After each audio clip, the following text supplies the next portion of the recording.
Já declarou o imposto de renda? Ainda não? Então fique atento. O prazo para acertar as contas com o Leão é até o dia 30 deste mês. Acompanhe a reportagem.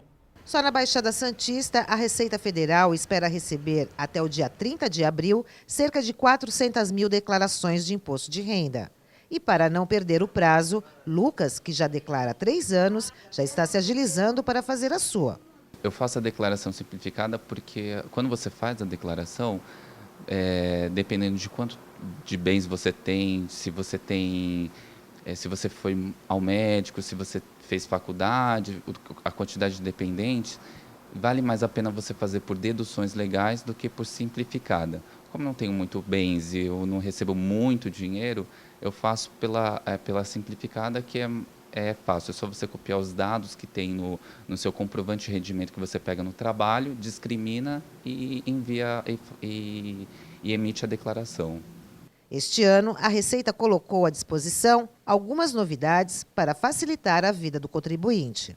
A principal novidade é a mobilidade. A Receita facilitou a vida do contribuinte de maneira que ele pode iniciar a declaração dele num computador e terminar num outro. Ele salva online os dados e depois ele continua recuperando aqueles dados online num outro computador. Inclusive, pode começar no tablet, depois acabar no outro computador, naquele de mesa, né, que a gente chama de desktop, e vai fazer com muita tranquilidade.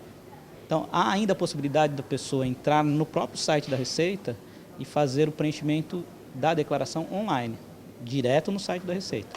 Só que aí essa declaração é uma declaração com menos elementos. Então, quem teve ganho de capital, como eu falei, ou que tem uma série de informações muito extensas para fazer, não vai conseguir fazer esse modelo mais simples, que é o da declaração online. Ele vai fazer a declaração tradicional.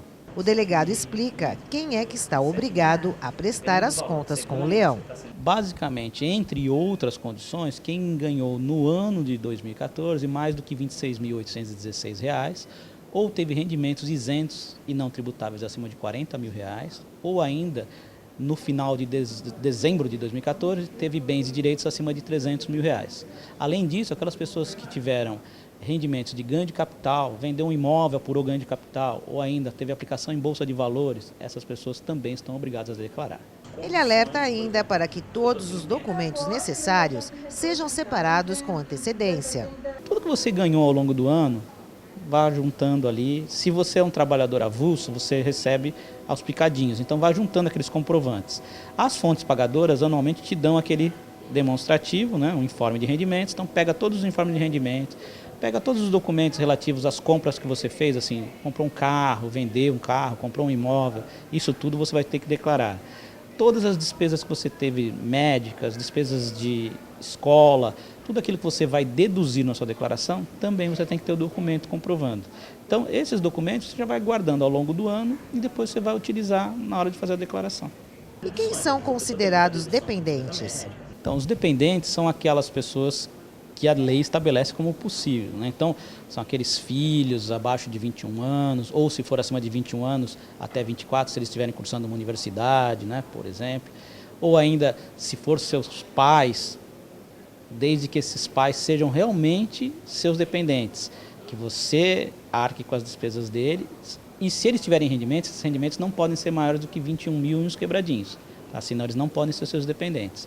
Então, no caso dos filhos, as crianças vão crescendo. Se for um adolescente que tenha mais de 16 anos, tem que informar o número do CPF desse filho. Agora é obrigatório. Passou de 16 anos, tem que ter CPF, senão ele não pode ser seu dependente. E será que a declaração pode ser retificada? A gente até recomenda, se você percebe que tem um erro e há necessidade de retificar, que faça o quanto antes. Por quê? Porque se você tiver uma restituição, cada vez que você retificar, você vai mudar de lugar na fila. Então, quanto antes você retificar, mais cedo você vai receber a restituição. Vale lembrar que a multa para quem não entrega a declaração dentro do prazo é de 1% ao mês, sendo que o valor mínimo é de R$ 165,74 e o máximo é de 20% do valor do imposto devido. O site da Receita é receita.fazenda.gov.br.